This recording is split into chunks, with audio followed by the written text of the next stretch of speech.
So we're super excited to welcome Jude Hamer today. Rather than introduce Jude, I'm going to let her do that herself, but we're incredibly grateful and excited that you're here to share your story with us today. So I'm going to pass it over to you. Please do introduce yourself.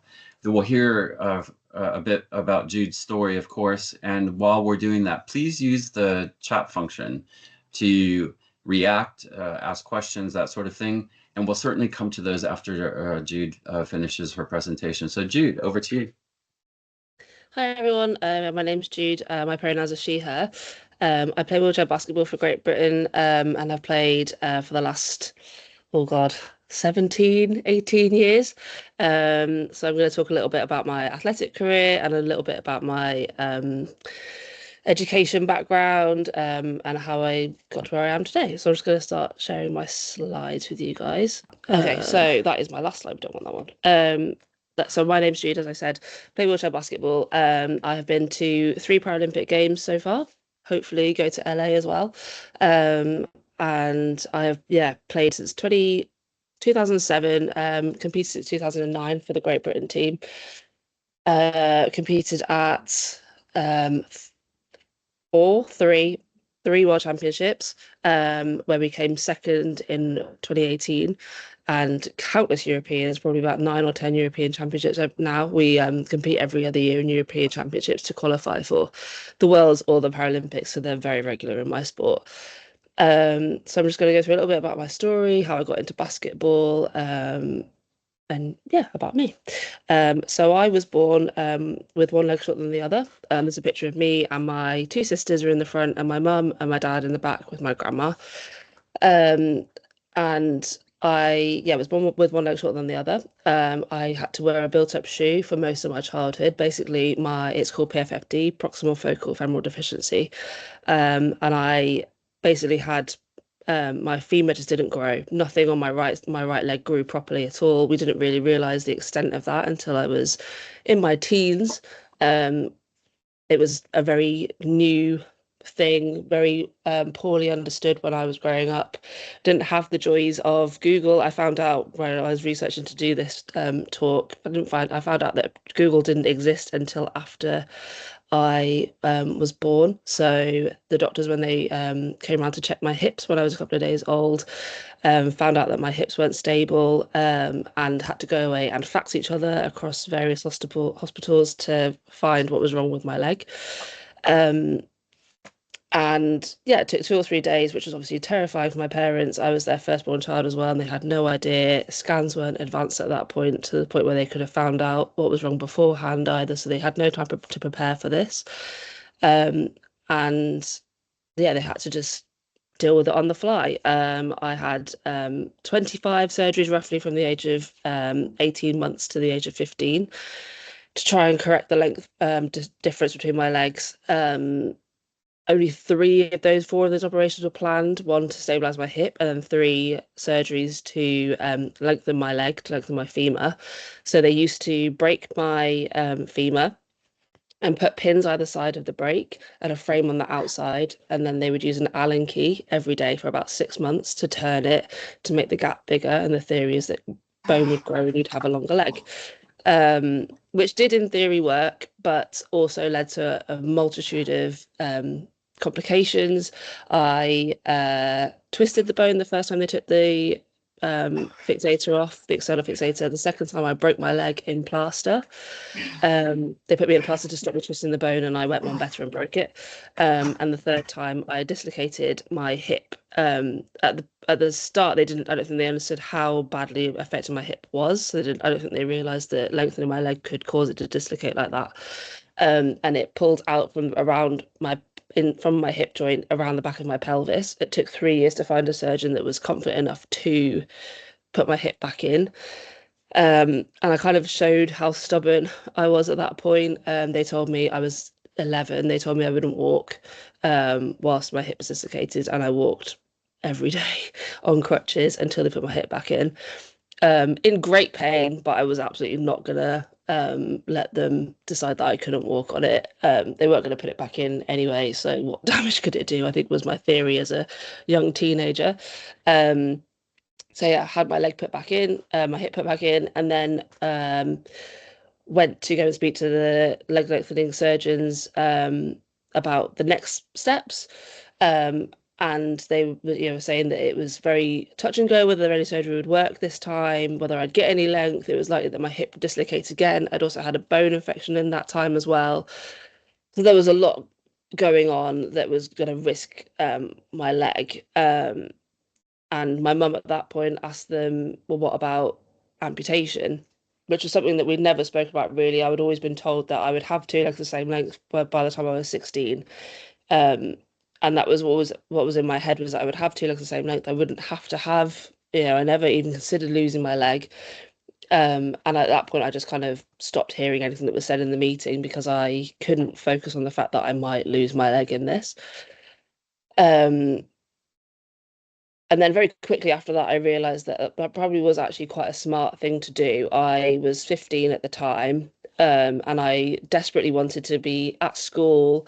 I was about to sit my GCSE exams. I, at the time, really wanted to be a doctor. That was my dream.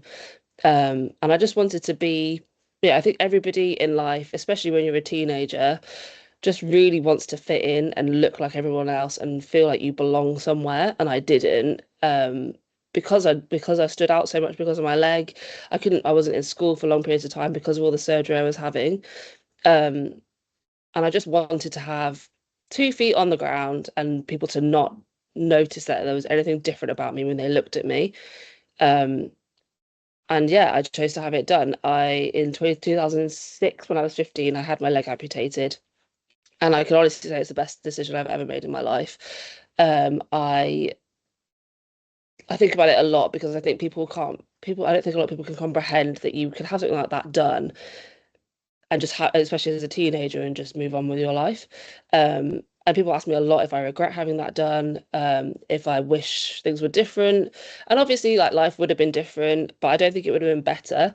And no, I absolutely don't regret having it done. It's the best thing I ever did. And it gave me the freedom and the confidence to move on and do different things with my life, better things with my life. And it stopped me being in and out of hospital all the time, which was a real limiting factor for me and really detrimental to my mental health as well.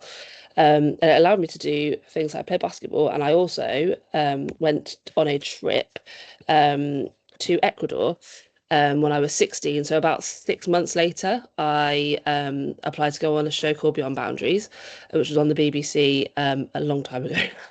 Hopefully no one's seen it. I think some people usually have seen it when I say that, or they remember it, but it was nearly 20 years ago now, which I don't like to think about being that old. Um, I was 16 at the time, and I went on this show. It was a group of us who were 16 to 21, all with disabilities, and they took us from Quito in Ecuador up through the Amazon rainforest up to the base camp of Cotopaxi, which is in this picture, and back down the other side to the Pacific Ocean. And it was, until I became a parent, it was the hardest thing I had ever done. It was so challenging in so many ways. I'd never been that far from home. I'd never been on a long haul flight.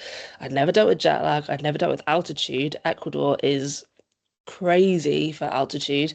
Um, I'd only had my leg amputated like 6, 7 months before that. So I was still healing really. It taught me a lot about myself. It taught me a lot about how to work with others.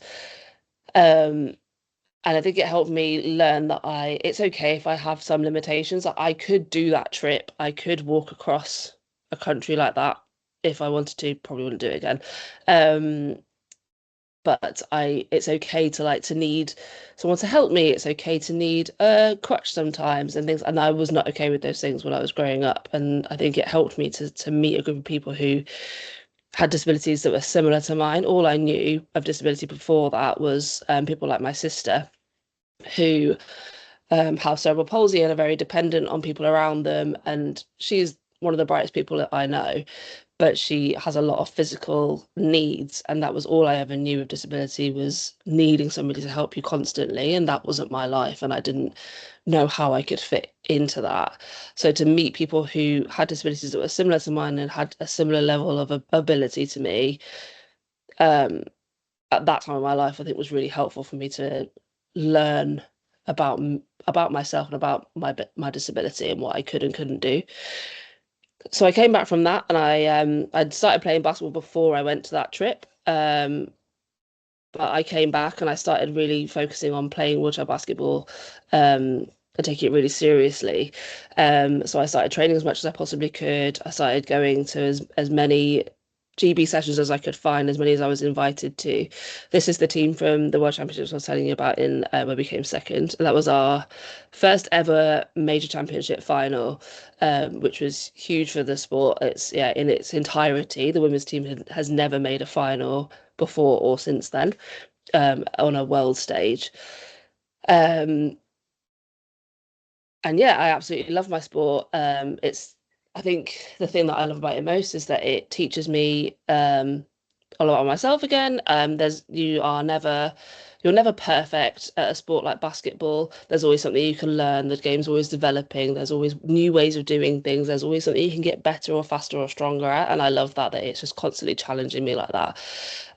So as I said before, I started playing in 2007.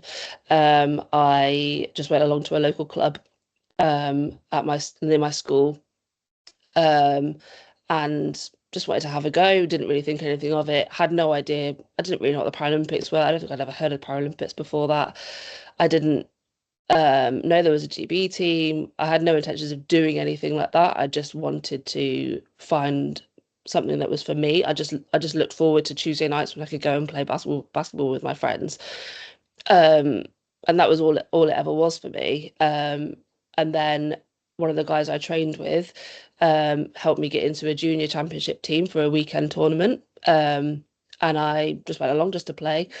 Got invited to go and play for a women's league team. And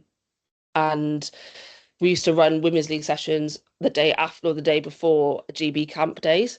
And one of my teammates was taking me back home afterwards. So she asked if I could sit and watch the GB session before she took me home.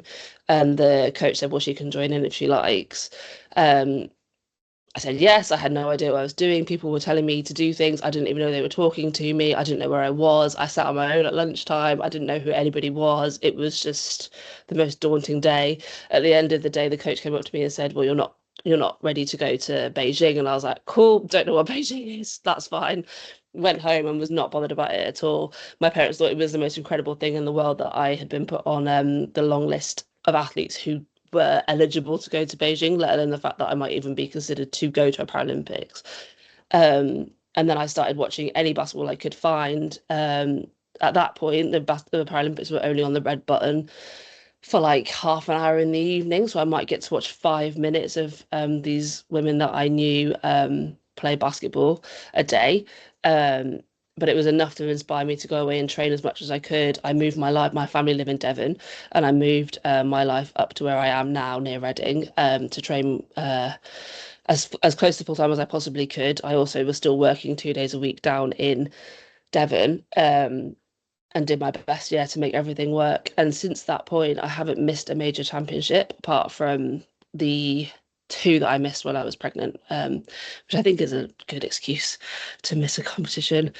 Alongside all of that, I was also studying for my degree and my master's. I have a degree in biochemistry and a master's degree in pharmacology and biotechnology. This is me in my master's graduation in Sheffield. As I said before, I really wanted to be a doctor. That was my passion. I think if you ask any child that grows up in the healthcare system a lot, they probably have aspirations or probably do end up in some sort of healthcare role. My middle sister is a nurse, and I think that is because of me and my youngest sister being in and out of hospital so much when we were younger. And yeah, I think that was also what led me to want to do that. But I just thought it'd be a really great job. And I still think that now is something I would still love to do. I just don't know how I'd ever make it fit. But I actually moved into pharmacy instead, through doing some work experience at my school. When I did my work experience week, they put me in with allied health professionals and they put me in pharmacy. And I moved from there to do my pharmacy technician training. And a lot of that the theory of that was around pharmacology, and I realized that that's what I really loved, was understanding the science of how the drugs work on the body and how the body works on the drugs. I thought that was always really interesting. And I love that really pure science that you can get into behind that. And I, again, love the challenge of that like, it's constantly developing and you're always having to learn new things. And it was just like something that I had to work really hard at, and I loved that. So that's why I did my degree in biochemistry. I loved the biochemistry of cancer element of it, the immunology element of it. I thought those things were so cool. And then I did my master's in pharmacology. Absolutely loved that as well. Um, would love to find a way to balance basketball and some sort of career in that field. I've yet to figure out a way to make that work. But yes, I think the happiest years of my life were when I was studying for my master's and whilst I was playing basketball. I think if you speak to any athlete, being just an athlete isn't particularly great for your mental health. If anything goes wrong in your sport, there is nothing else to turn back to. And studying and having something that was completely removed from basketball that made it fun again, but really helped me and really helped me push myself to be the best I could be in both fields, because neither of them were ever the biggest thing in my life, because I always had something else I could focus on to give myself a bit of respite from my mental health. So yeah, I really loved that. Uh, Alongside all of that, I was also dealing with endometriosis. I will try to get a diagnosis for endometriosis. I um, struggled with for a long time with my mental health around this. I started having symptoms in 2016 and didn't get diagnosed until 2021, about 2 weeks before the Paralympics in Tokyo. I had to really fight to get a diagnosis. I got ignored for a very long time. I got told that it wasn't important until I was ready to start thinking about having kids. Even though I was in massive amounts of pain and couldn't train fully, and it was just affecting my day-to-day life. I was just exhausted all the time, and it was just incredibly hard work and took a massive toll on my mental health. Being in that much pain constantly is just draining, and not being able to advocate for yourself properly because people don't believe you if they can't see it. I think I say this quite a lot when I talk to people about my pain or my endometriosis. If it was to do with my hip, um, or my leg, people would believe me 100% and they would offer me anything to help me with that. I could get an appointment to see a consultant and it would not be a problem. That they would do anything to support me with that pain, and it would just be taken as a given that I am in that much pain because of the state of my hip. When I tell them I'm in pain because my tummy hurts, nobody listens to me in the same way because they can't see it unless they operate on me. And even then, they can't always see it. I had 3 surgeries so far for my endometriosis, and the first one, I'm pretty confident he did find endometriosis, but I don't think the surgeon was an endometriosis specialist, so he didn't know. Um, and then when I've gone to see endometriosis specialists since then, they have actually told me that it's very advanced, and it's validating in a way, but it's also very exhausting being told that you have this like chronic condition, and also that most people won't, most doctors won't listen to you. I had it when I was pregnant as well. I got told that it can't be that severe because I was pregnant, which was great. So yeah, it's a lot. It's tough, and I think like that alongside many other things through sport have taken a massive toll on mental health. I think people look at somebody who from the outside has everything. I have a loving fiance, I have a beautiful little boy, I have my basketball career, I'm well educated. I don't really have many worries in the world, like big worries.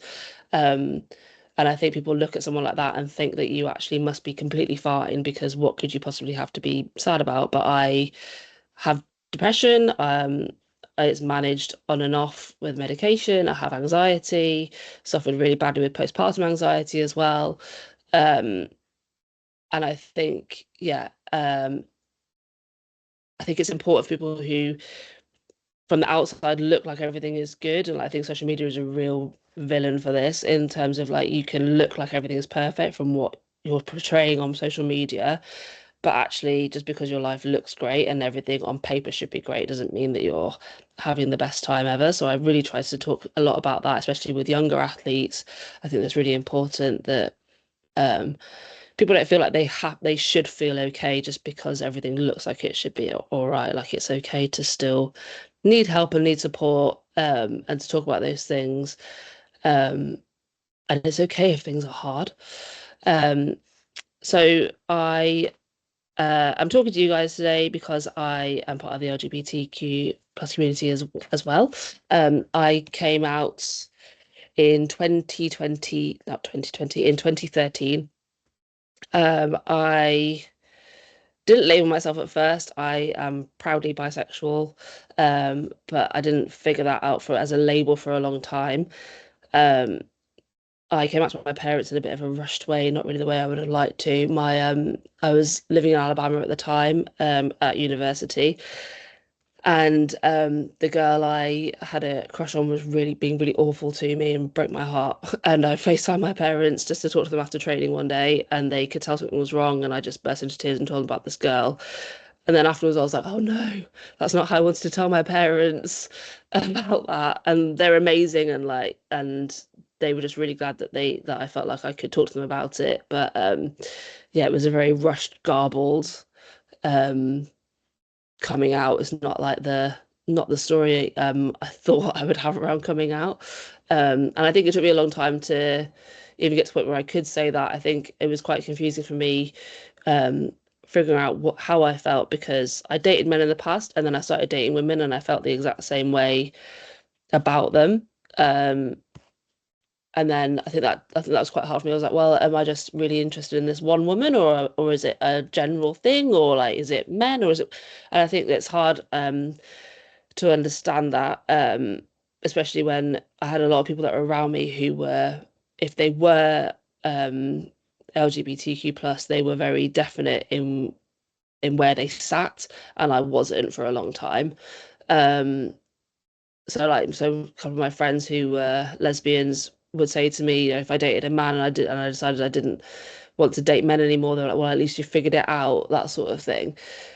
And a lot of like you have to make your mind up kind of comments, which were really tough when you know you've made your mind up. Like it's not about making your mind up anyway, but you know how you feel. You do like I sit firmly in the middle. I'm very happy with that. But as a young woman trying to figure that out, that was quite overwhelming. Um, it took me a long time to understand that, and I think it's very important that bisexuality is spoken about, and that um yeah, I make sure that I do correct people if they. So I've had it in the past. I had it when I first announced that I was pregnant. Me and my partner went to an event and we got asked about being two lesbians having a baby. My partner also isn't a lesbian. She doesn't label herself at all. Um, and I'm bisexual, so we corrected her, and it was a little bit uncomfortable for everybody because we'd corrected her. But I think it's really important that these labels, you don't get erased just because you are in a relationship with anybody. Doesn't mean you necessarily identify as straight or gay or any of those things. You can still be bisexual and have committed to one person, whatever their gender is. Um, so I'm very passionate about that and about talking about that openly. I just think for what little platform, like, if I have a small platform and a small voice in this world, I think it's important that I use it for things like that to make people feel more comfortable, younger people feel comfortable, and that I hope that it means that even if they don't feel like they can talk about it openly, like they know that there are people out there that feel the same way as them, and they have a way to somewhere to refer to give them some comfort. Yeah, so like I said, like finally, I am very fortunate to have a very lovely little family now. I had a baby boy last March. He's 15 months now, called Noah. So this is me and my partner Lauren, and our baby boy Noah. So yeah, I'm very fortunate to be in a very happy, loving relationship with our little boy. Very lucky to live in a part of the world where I can be open and proud and live with the woman I love and our baby. And yeah, that's kind of like a happy ending that we have our little happy family.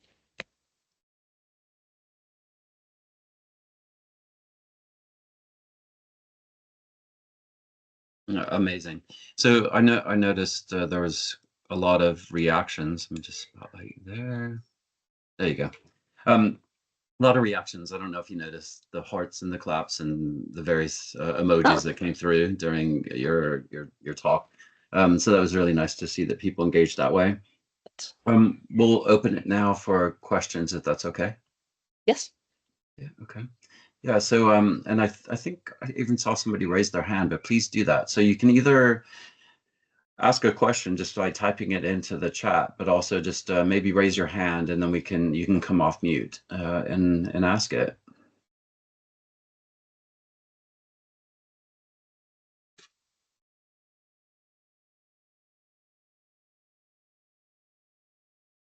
Mark, do you want to go? Jude, really, really inspiring. Thank you. Thank you for your story. In a small way, I worked on the London 2012 Olympics and Paralympics. And maybe you trained at one of the venues that we upgraded specifically for the Olympics. There was a lot of investment in community sporting facilities so that you had the best, you and your competitors had the best training experience before the Paralympics. Did you feel that London was a turning point for Paralympic sport, and do you feel like you're a trailblazer for that real uplifting exposure of Paralympics? Do you feel like you've been part of something special when you look back on your sporting career? Yeah, I definitely do. I think my partner's a bit younger than me, and she likes to remind me of that often. She is 20, I should know that, 28, 27, 28. Maths has eluded me. And she went to London. It was very soon after her injury. So she got taken. Her mum took her along to London. She used to be a runner before she was injured, and her mum took her along. She didn't want to go. She was like, "No, I'm not going to the Paralympics." And her mum dragged her anyway, and she came to watch a bit of the basketball, and it's what inspired her to get into rowing. And now she's a successful one. She's got 3 Paralympic medals. But yeah, she talks a lot about how that was just like the most inspiring thing she'd ever done. And I love that that's like a real life story of like what it did for people, that she came back away from that and went, actually, yeah, I can still like live out my dreams of being like this world-class athlete in a Paralympic event. I don't think any of us realized at the time what it was doing for Paralympic sport. We were like, they call it the bubble when you're living in the village. And it really is like you don't see anybody. And back then, when technology wasn't as advanced as it was now, you literally could just turn your phone off and not speak to anyone for 2 weeks. It was wonderful. You could really just focus on what you were doing. So all we watched in the village was like streams of the basketball. That was pretty much all you could get. So that was great. And we were told when we went into the homecoming parade that there were going to be 1 million people on the streets of London, and we were like, "There won't. That's ridiculous. Like, you can't fathom that number of people." Um, and we'd all gone out the night before, so we were all very hungover and turned up to go on this parade. I think it would just be a few people like, "Oh yeah, nice, see you later." And it was literally 1 million people. You couldn't see like road and buildings for people. It was insane. This place was just like, I'm not well enough to deal with this. But it was just incredible seeing all these people that like were chanting and cheering and waving at us, and everyone wanted us to say hello to them, and they all had signs and they all knew who we were, and it was just like it was, yeah. I don't think you can. I don't think even now I can like put into perspective like what that did for this country. Like turning up to every single game we played into a sold out stadium, or like now that like London is still talked about as being the bar for Paralympic sport. And I think Paris was pretty incredible from a spectator's view. I took our boy out to watch my fiance, but yeah, it was incredible. But yeah, just that everyone goes, well, it wasn't as good as London all the time. And I think that's just, yeah, it's really cool. I think like there's still some work to do societally around disability and how we support disabled people. I think like a big eye opener for me was when I came back and I tried to get on a train with my sister. She's in an electric wheelchair, and she couldn't get on the train because it was full of suitcases where she was meant to be sat, and people were giving her a really hard time that they had to move all their luggage out of her way. And I was just like, what a crash landing. And it's still like that now. So I feel like it was incredible for Paralympic sport, and I think it's like really moved us on, and like it's still, yeah, the benchmark, but I think it's just the start of what we can do. Amazing. Thanks for that. We have some more questions and comments that came through. First, a comment. You're an amazing personality, Jude. Your journey is so inspiring. Thank you for coming by and sharing your path of life. Wishing you more success to you and love to your baby as well. Oh, thank you. That's lovely. Yeah. And so this is a question. Yeah. So, hi, thanks for your great talk. This is from Olga. I'm a scientist and I loved hearing that you studied biotechnology and that you would like to be able to work in that space as well as play basketball. Have you thought about working in science communication or public engagement for a charity? These jobs can be done remotely and part-time. Okay, no, I hadn't thought about that. I was kind of hoping if I put that out there, somebody might know the sort of job I should be looking for. So I will be looking out. Thank you very much. Yeah, we'll have a look for that. Amazing. Yeah, and thanks for that, Olga. Oh, great advice. And then another question's come through. I know it's a sensitive topic, so feel free to choose not to answer this question if you don't feel comfortable. But I'm interested to hear your views as a queer individual in Olympic level sport. What are your views on the treatment, inclusion, or exclusion of transgender athletes? Mm-hmm. Yeah, I am very passionate about all trans people being included in society in every possible way. I don't see why they should be excluded from sport. I don't understand why that is a thing. I feel like I'm part of we have an anti-doping athlete commission over here. Every country has one, and I'm part of that. And I'm very passionate about that within that community, that we advocate for trans athletes and making sure that they feel as comfortable as possible when they go through doping processes, and that is done in a way that makes them comfortable. Because they should have to pay in front of someone as well. I'd be just as awkward about going through testing procedures as we do.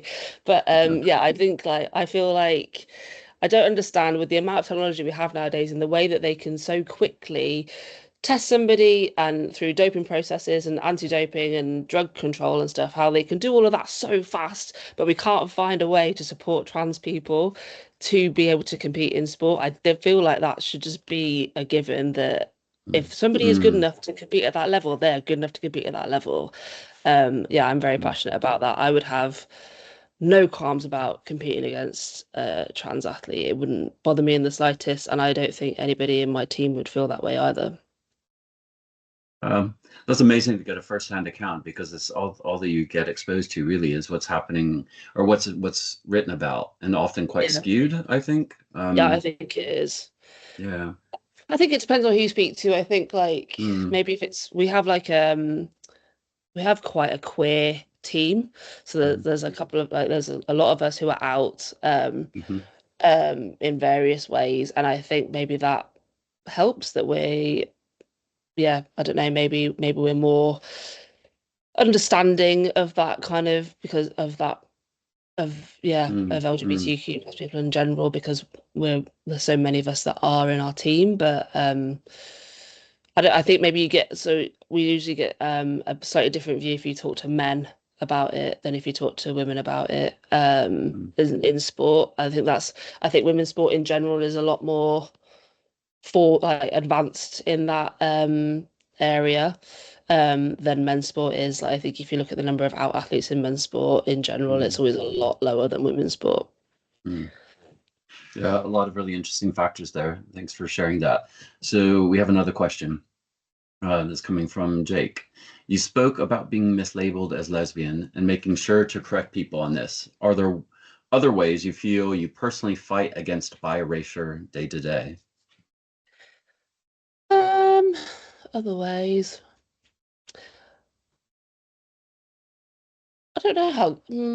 I guess maybe I probably do it without really thinking about it. I will quite happily talk about past relationships and things, so people understand that I have dated across the spectrum. I think that, and then I don't necessarily have to tell people that I'm bisexual, but then people start to understand that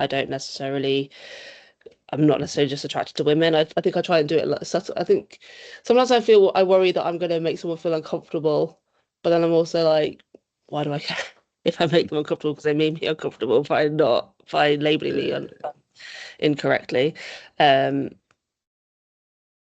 Yeah, I think I do. I talk about it a lot. I'm really open about being bisexual. I talk about it a lot with like my teammates and stuff. Like a couple of my younger teammates are like kind of on that path themselves, trying to understand where they sit. And yeah, they usually ask me a lot of questions, and I'm really open about that with them and about how I came to the conclusions I did. Mm, mm, And I think a lot of that comes from being so open in the first place, like on my social media and stuff. I think it makes people go like, oh, I could talk to her because she is comfortable with it because she talks about it online like that.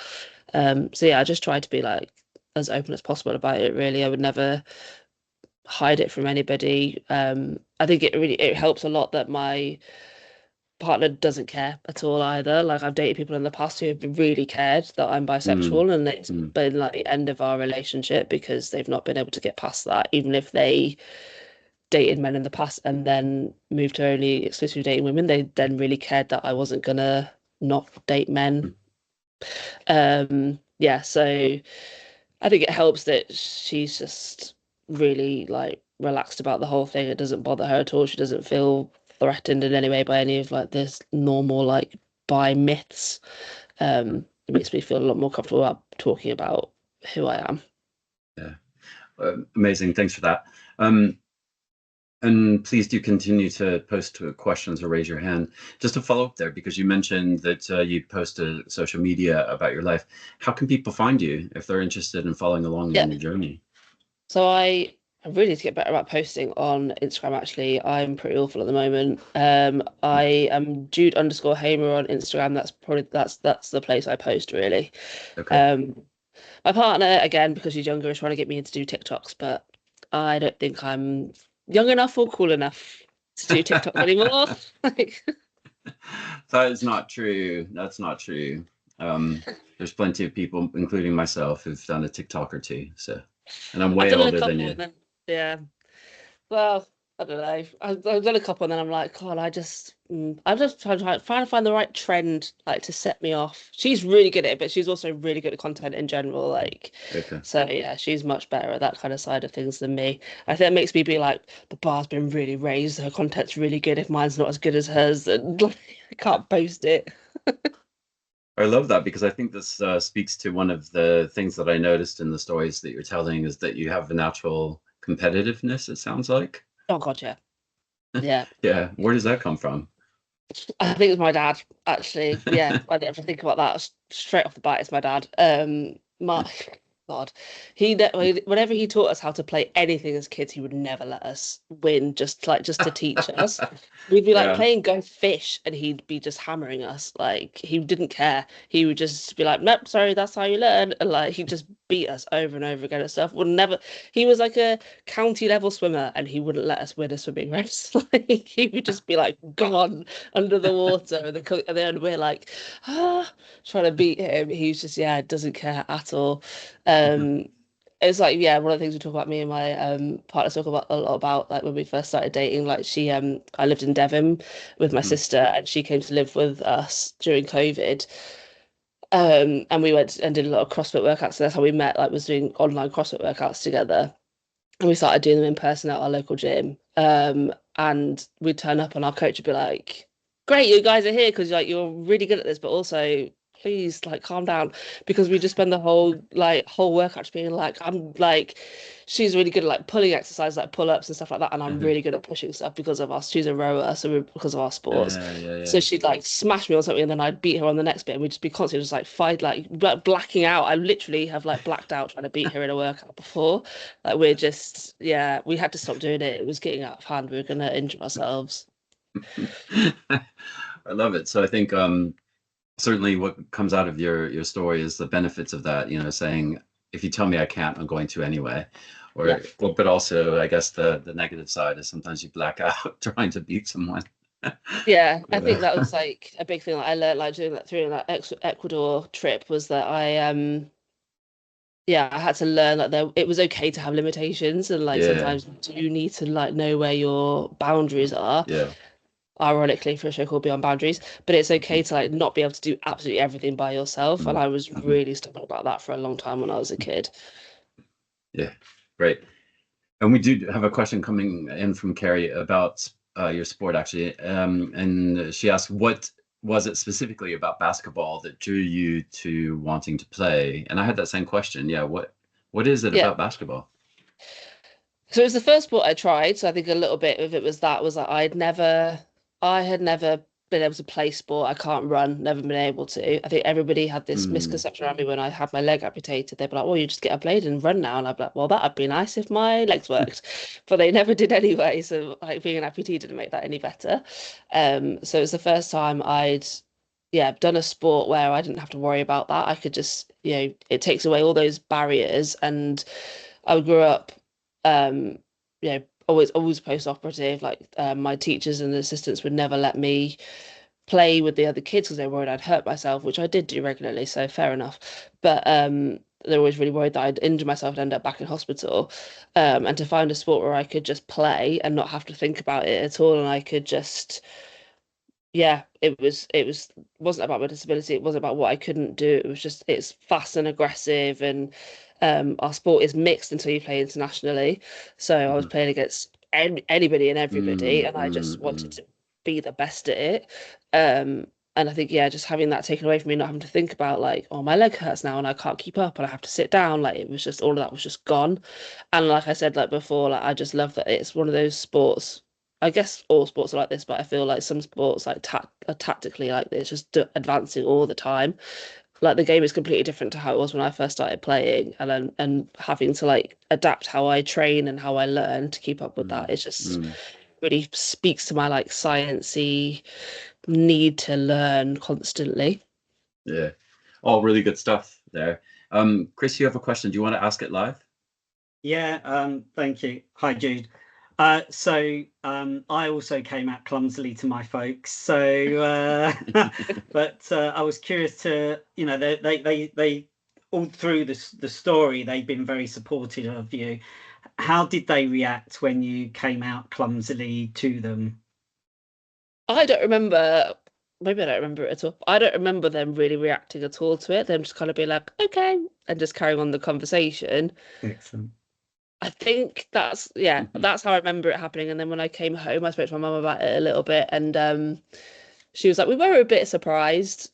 She was like, not super surprised, because like kind of expected it to come at some point. They just didn't know when. I think they didn't expect it to come in that format. I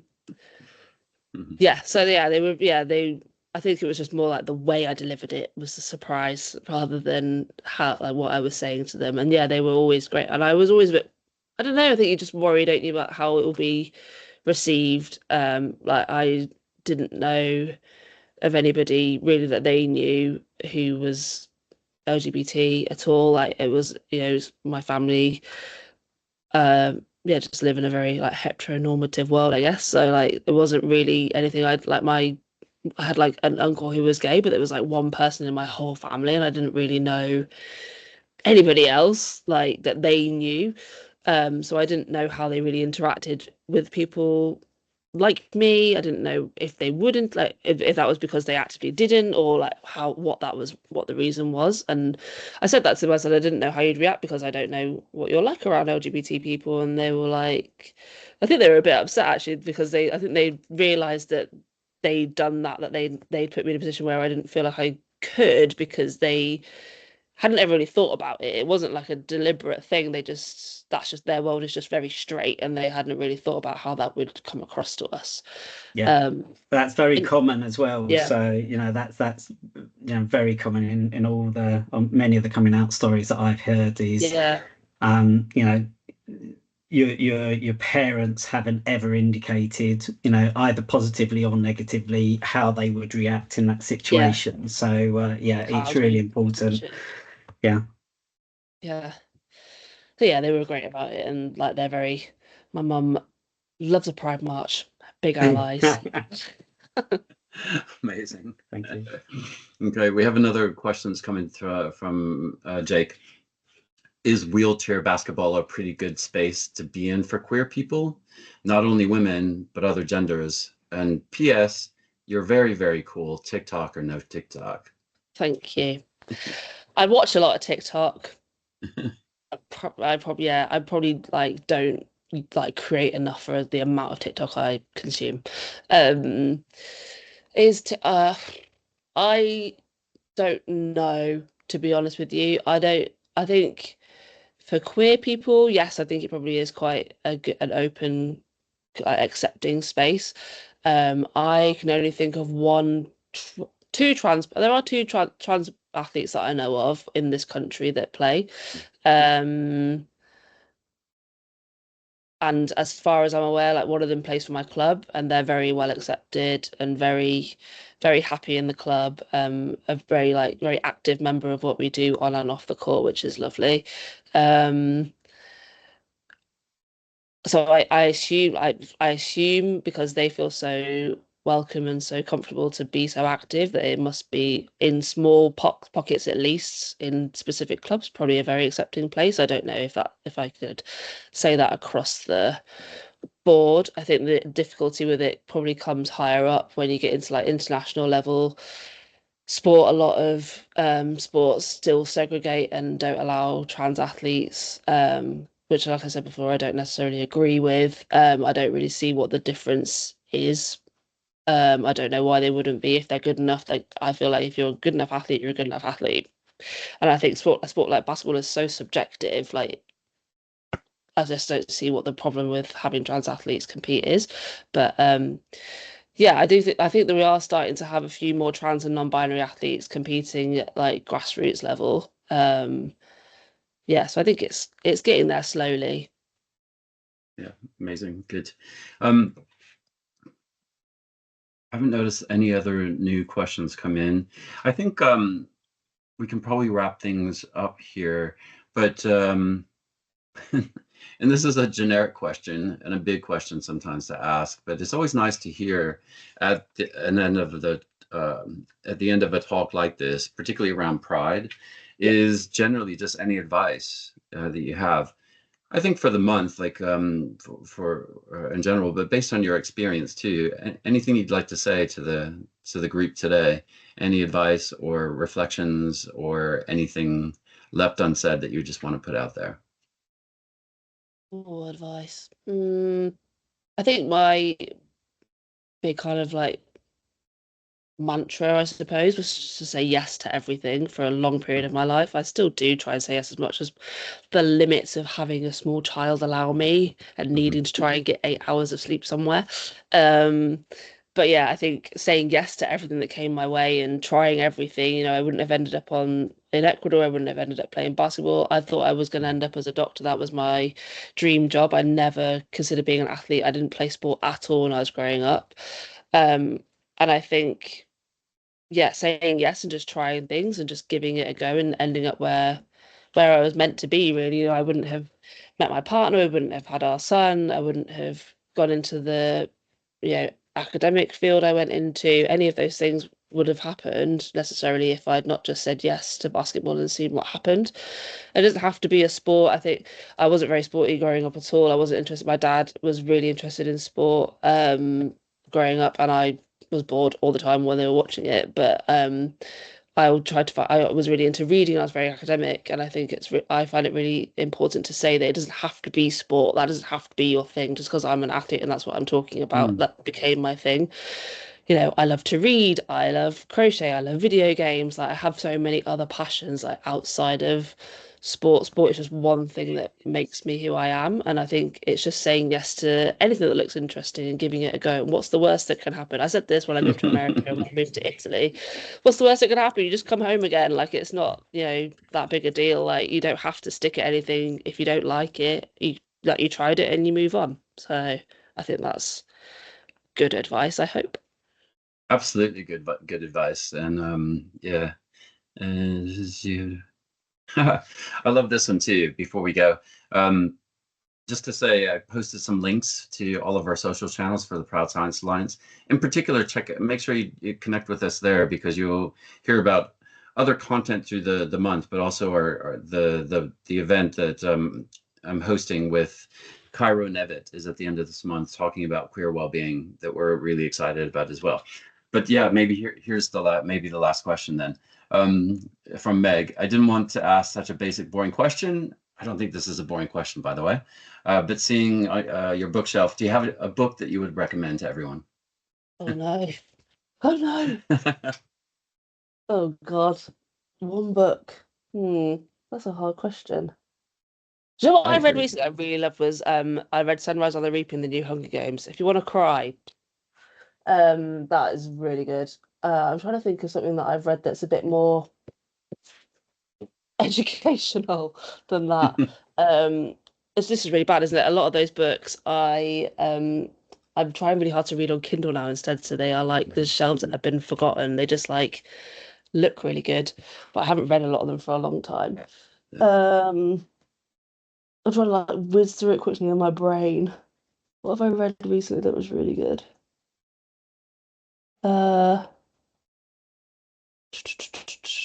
Death of a Bookseller, that was really good. Really loved that. If anyone's got any more like bookseller. Death of a Bookseller. Okay, that was really good. Amazing.